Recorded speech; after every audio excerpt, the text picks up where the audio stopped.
بسم الله والصلاة والسلام على رسول الله صلى الله عليه وسلم. اللهم اشف مرضانا وارحم موتانا يا رب العالمين. الحقيقة sagaalka bisha maamul goboleedyada ayaa isugu tagaya dhuusamareeb waxayna ka dhalatay martiqaad uu sameeyay Axmed Qoorqoor oo xukuma Galmudug. maxay ka hadli karaan waa kooban tahay kulka dastuurka eegto waa kooban tahay foreign affairs kama hadli karaan ciidan kama hadli karaan waa wax aad u kooban. haddii ay sidaa tahay qof walba la ogaado calooshiisa waxa ku jira oo ay iscalool baadhaan waa aaraah meesha ku jirta. laakiin awoodda dalku dowladda legitimiska bay gacanta ugu jirta. waxaana aan qabaa xataa in dowladdu ay u tagto inaana anigu aanan raalli ka ahayn. maxaa wacay de wuxuuduba mar hadduu kooban yahay in la yiraahdo haatuu burhaanakum in kuntum saadiqiin. alxaqiiqa qodobka intaasaan ku dhaafaya. waxaan maqlayaa ciidan baa lagala yimi Garoowe, waxaan maqlayaa ciidan baa lagala yimi Kismaayo. horta ninka nabadgelyo doonaya wuxuu marti u yahay ayaa horta nabadgelyadiisa mas-uulka ka ah. ciidamadan ay wataan armaaba nabadgelyo daridu ka dhalata waa aqoon daro. waayo hadday ay galasho leeyihiin marti baaban ahayba. dee ninka aan martida u ahay ayaa ilaalinaya securitigayga meeshaa seexan lahaa. laakiin weli jahli iyo qabyaalad baa inagu jirta. haddii ay dhuusamareeb wax ka dhacaan hadda ogaada ciidamadaas ay wataan Siciidani iyo Axmed Madoobe sabab u noqonaya. maxaa yeelay xogogaal baan u ahayo lafta garan ciidanba wuu diiday inuu ka haysto. waarena laamiguuba maray. mushkiladda halkeeda ugu taga Soomaaliyey. mushkiladda Soomaaliya waa Siciidani. waa iliidka Garoowe jooga iliidka. khaliif ciise mudan oo tuuta gashan baan arkayay. tuutaha waxaa lagu soo fadhiyaa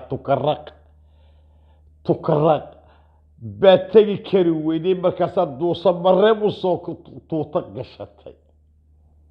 waa jahli. qodobkaana intaas ayaan ku dhaafaya. nin baa wuxuu yidhi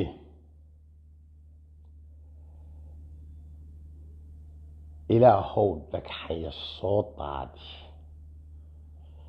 meeshaad ka gashaa baan ka gelaya.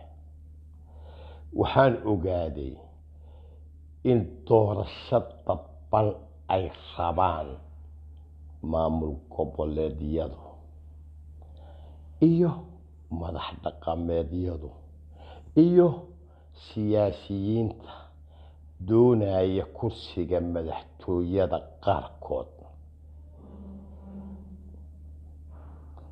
waan kala qaadayaa. Siciidani doorasho dadban buu rabaa. hadeerba ogaada waxaa idaacadda uu Cabdiweli ka lahaa haddii baanki muu yimaado waa beentiis. Siciidani doorasho one man one vote waa beentiis. doorasho dadban buu rabaa. maxaa wacay xildhibaano uu soo xulo kow Prime Ministerka mustaqbalka oo uu kula shirkoobo nin madaxweyne way ka qoosteen reer Puntland.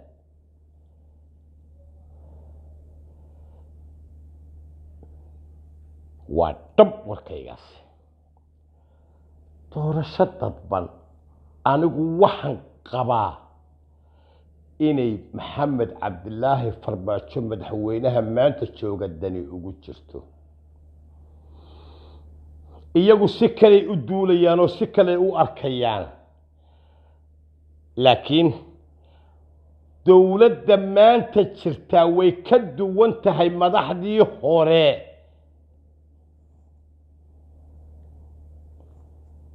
waxba meel u yaala dawladdan marka doorasho dadban ayay horta maamul goboleedyadu rabaan anigu waxaan oran lahaa dawladda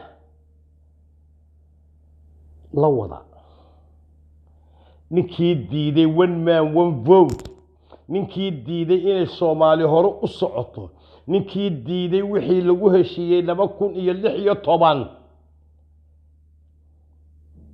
isaga meel ku og wax ama isaga cirka roob ku og qodobkaana intaas ayaa ku dhaafaya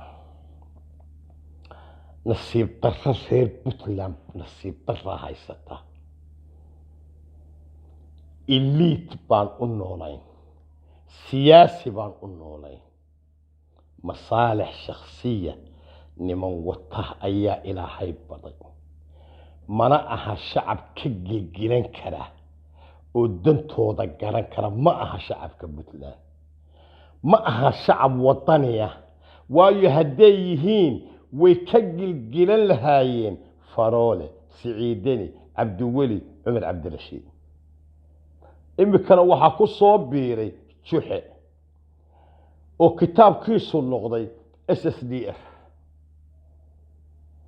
marka shacabkaasi malaha elite waxa marka aan kula talinayaa dadka degan Puntland warkaca khasnadaha haraatiya wuxuu baa ka soo quban elite baa ka soo dhaxbixi ninkii wanaagsanaa waa qarsoon yahay shacabka ayaa soo saari kara war soo saara alxaqiiqa wassalaamu calaykum waraxmatullaahi wabarakaatuh